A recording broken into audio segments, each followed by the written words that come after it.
देवी देवताओं में एक ऐसी देवी भी है जो विधवा है, क्रूप है और जिनकी पूजा सौभाग्य के लिए नहीं बल्कि सौभाग्य को त्यागने के लिए की जाती है। ये कोई दानवी नहीं, ये 10 महाविद्याओं में से एक माँ धूमावती है और उनके इस स्वरूप का जन्म हुआ था महादेव के वियोग की अग्नि से। ये कहानी है कैलाश पर एक शांत दोपहर की, जब माता पार्वती को एक ऐसी असहनीय ब्रह्मांडीय भूख का अनुभव हुआ जिसे शांत करना असंभव था। उन्होंने महादेव से भोजन मांगा, पर महादेव उस समय गहरे ध्यान में लीन थे और उन्होंने कोई उत्तर नहीं दिया। बार बार पूछने पर भी जब महादेव ध्यान से बाहर नहीं आए तो देवी की भूख क्रोध में बदल गई। उन्होंने अपनी भूख की अग्नि में वही किया जो अकल्पनीय था। उन्होंने स्वयं महादेव को ही निगल लिया। जैसे ही महादेव उनके भीतर गए, शक्ति के भीतर शिव के विलीन होते ही उनके शरीर से एक प्रचंड काला धुआं निकलने लगा। उनका सुंदर सौम्य स्वरूप एक वृद्धा क्रूप विधवा में बदल गया। तब उनके भीतर से महादेव ने अपनी योग शक्ति से कहा, पार्वती, मेरे बिना तुम अधूरी हो, मैं चेतना हूँ और मेरे बिना शक्ति दिशाहीन है। यह कहकर उन्होंने देवी को स्वयं को बाहर उगलने पर विवश कर दिया। जब महादेव बाहर आए तो उन्होंने उस धुएं से भरे कुरूप स्वरूप को देखा। उन्होंने कहा, जिस पति को तुमने अपनी भूख में निगल लिया, आज से तुम उसी के वियोग में एक विधवा का स्वरूप धारण करोगी। तुम संसार के हर त्याग, हर अभाव और हर सूनेपन का प्रतीक बनोगी। तुम धूमावती कहलाओगी। पर यह कोई श्राप नहीं था, ये एक भूमिका थी। माँ धूमावती उस शून्य का प्रतीक है जो सृष्टि से पहले था और प्रलय के बाद रहेगा। वे उस परम सत्य की प्रतीक हैं कि जब संसार का हर मोह,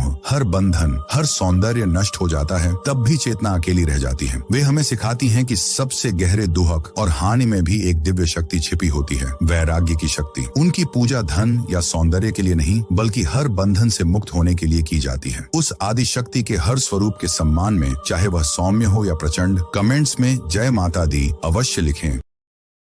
Download ShareChat.